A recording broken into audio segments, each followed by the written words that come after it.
galera, meu nome é Gilberto Melo e esse é o nosso curso sobre a Bruxa de Évora.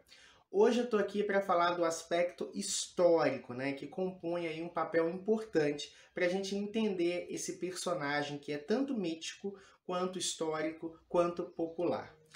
Entre outras formações, eu sou bacharel em História. E eu sempre gosto de colocar nos meus cursos um pouquinho da história que está imerso ali no contexto que a gente está estudando. Entender a história de uma situação ajuda a gente a compreender um pouco do porquê das coisas. É através do histórico de alguma coisa que a gente consegue entender como aquilo evoluiu, como aquilo surgiu. E para a gente falar da Bruxa de Évora, a gente vai ter que estudar um pouquinho sobre a colonização aqui no Brasil e um pouco da história, principalmente da história lusitana, da história portuguesa, tá? A Bruxa de Évora recebe esse nome porque ela seria uma bruxa que viveu na cidade de Évora, que era uma cidade de Portugal, tá? Não se sabe exatamente em que momento que essa bruxa existiu, porque há histórias, relatos desde o início dos primeiros séculos da cristandade, desde o século I, II, até durante a Idade Média, século XVII, século XVIII. Então, assim, é um personagem mítico que se perde no tempo. E a gente vai conversar o porquê que isso acontece aí ao longo do curso, tá? O que se sabe exatamente é que Portugal, que é o país onde essa bruxa, né, é tão retratada, ele tem várias influências ao longo da sua história. Assim como outros países ali da Europa Ocidental, ele sofre a influência de Roma, né? Roma, que dominou toda aquela região ali, junto com o Império. Antes veio o Império Grego, depois Roma veio e dominou toda aquela região. E a cultura e a religião romana era uma cultura muito cheia de mitologia, símbolos, deuses, histórias. A magia, a espiritualidade era muito vívida. Então, isso obviamente deixou um rastro na cultura portuguesa. Aquela crença em seres sobrenaturais, aquela crença na magia, na capacidade de alterar a realidade, né? Grandes bruxos e bruxas, magos, feiticeiros, grandes sacerdotes, sacerdotisas, né, eram representados ali na cultura romana e esses ecos resistiram ao tempo e chegaram ali à Europa durante o seu período medieval. Então a cultura lusitana tem forte influência também da cultura romana, né? E até nós hoje, a sociedade brasileira ainda tem rastros da cultura romana, tanto nas suas mitologias, suas histórias, seus símbolos. A própria Igreja Católica, né, aqui presente no Brasil, é a apostólica romana. Então a gente tem traços da cultura romana ainda hoje na nossa vida. Dentro do direito, né, nós temos ali muito do direito romano sendo aplicado até hoje como base jurídica.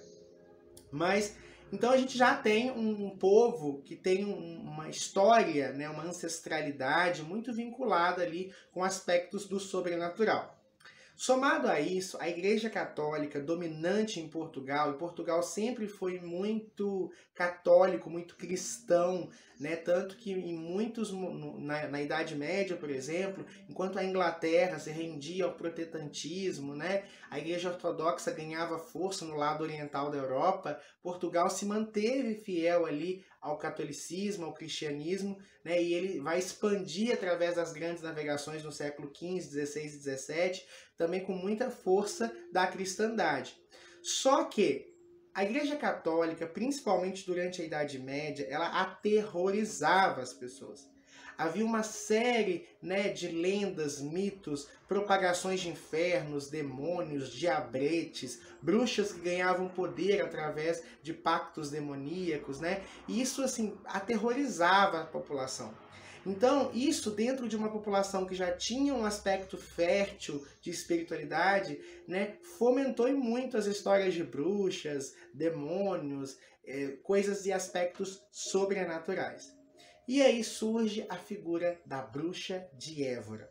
Só que ainda falta um componente nessa história, que é a invasão dos mouros, a invasão dos árabes, a Península Ibérica, né, que tem ali Portugal e Espanha. Os mouros dominaram a Península Ibérica por muito tempo. E eles eram distintos culturalmente, etnicamente, religiosamente do povo que já vivia em Portugal. Então eles eram vistos como estranhos, como esquisitos. Eles eram vistos como manchados, né, pelo mal, manchados pelo demônio. Então, obviamente, a bruxa de Évora tinha qual etnia? Mouro, né? Ela era árabe, ela lia o Alcorão, ela falava árabe, segundo as tradições. Então ela era daquele povo estranho, porque aquele povo estranho tinha que ter uma figura estranha. E é por isso que um outro nome comum à bruxa de Évora é a Moura Torta, né? Ou seja, é aquela que veio dos mouros e era torta. Mas por que torta? Já vou explicar isso para vocês. Então, a bruxa de Évora, então, ela vai ter essa influência, esse peso cultural muito forte. A gente já vai conversar sobre isso na próxima aula, tá? E por que Moura Torta, que é um outro nome muito popular, talvez até mais popular do que bruxa de Évora? Porque tinha-se a crença, né, naquela época, que o demônio, quando ele tocava uma bruxa, ele deixava uma mancha, uma mácula na alma, que transpassava a alma e chegava ao corpo. Então toda bruxa teria, tecnicamente, de ter uma marca do diabo, uma marca do demônio. E quanto maior essa marca, mais profundo seria o toque do diabo na alma daquela pessoa e mais deformidades o corpo tinha.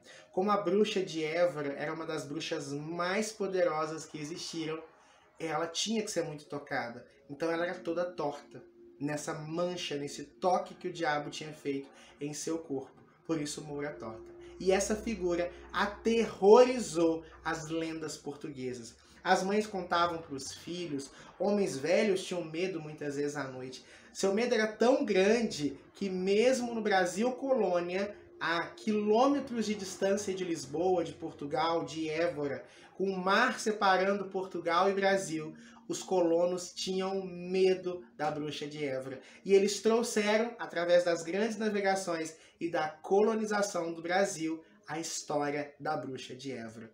Eles trouxeram para nós esse personagem mítico, tá? E aí nasceu a Moura Torta. Inclusive tem um canto infantil que serve de ponto de umbanda para a manifestação da Moura Torta dentro dos terreiros, tá? Veremos isso em aulas futuras. E aí ela fez parte da nossa tradição, da nossa cultura, do nosso folclore, tá?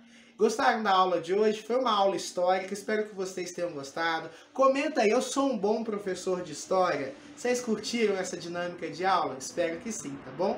Muita luz, muita paz, muito equilíbrio. E eu vejo vocês na próxima aula. Tchau, tchau!